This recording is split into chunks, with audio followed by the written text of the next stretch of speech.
எனக்கு டைவர்ஸ் வேணும்னு என்ன ப்ரெஷர் பண்ணதே எங்க ஃபேமிலி தான். அவன் அவனுக்கு விவரமும் தெரியல, வேலைக்கும் போகல, நாங்க பாத்துக்கிறோம் உன்ன, நம்ம வீட்டு இருக்கு, நானே அவனுக்கு ஒரு வீடு தருவேன், இது எதுக்கு அவன்கிட்ட போய் நீ வாழ போறன்னு என்ன டைவர்ஸ் கேட்கும் போது எல்லாருமே என்ன ப்ரெஷர் பண்ணி தான் கொண்டு வந்தாங்க. ஒரு சைடு எனக்கு அவரோட இருக்கணும்னு ஆசை இருந்தது. இவங்க பண்ண சப்போர்ட்ல ஓகே இவங்க இருப்பாங்க போல இருக்கு, ஒன்னும் பிரச்சனை இல்லை அப்படின்னு. எனக்கு 10 வருஷம் கழிச்சு என்ன ஆனாலும் ஆகுது, நம்ம வீட்டுக்காரோட நம்ம போயிடலான்னு நான் கிளம்பும் போது அவரு கல்யாணம் ஆயிடுச்சு.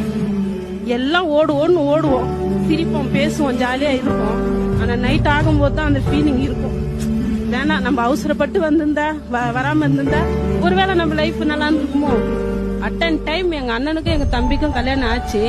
அவங்க என்ன வெளியே போக சொல்லல, தானாவே நான் வெளியே வர மாதிரி பண்ணிட்டாங்க. இன்னைக்கு ஒருத்தர் சப்போர்ட் கிடையாது. ஷூ கம்பெனில ஒர்க் பண்றேன், சாயந்தரம் வீட்டுல பிளவுஸ் ஸ்டிச் பண்றேன். என்னோட தூக்கம் 6 மணி நேரம் தான். இயல்பான வாழ்க்கை எனக்கு இல்ல. அதெல்லாம் அந்த முடிவு எடுத்தது நீங்க தவறுன்னு தான் நினைக்கிறீங்க? டெஃபினட்டா சார். ஆனஸ்டா எங்க வீட்டுக்காரருக்கு நான் மன்னிப்பே கேட்கறேன். இந்த டெலிகாஸ்ட் ஆகணும். ஆனஸ்டா நான் மன்னிப்பே கேட்கறேன்.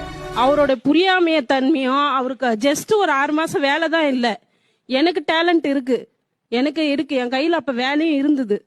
இன்கேஸ் கொஞ்சம் அட்ஜஸ்ட் பண்ணி நான் கோஆபரேட் பண்ணி அவரோட நான் வாழ்ந்திருந்தா இப்ப என் வாழ்க்கை நான் நினைச்ச மாதிரி மாறலனாலும் ஓரளவுக்கு வாழ்ந்திருப்பேன்.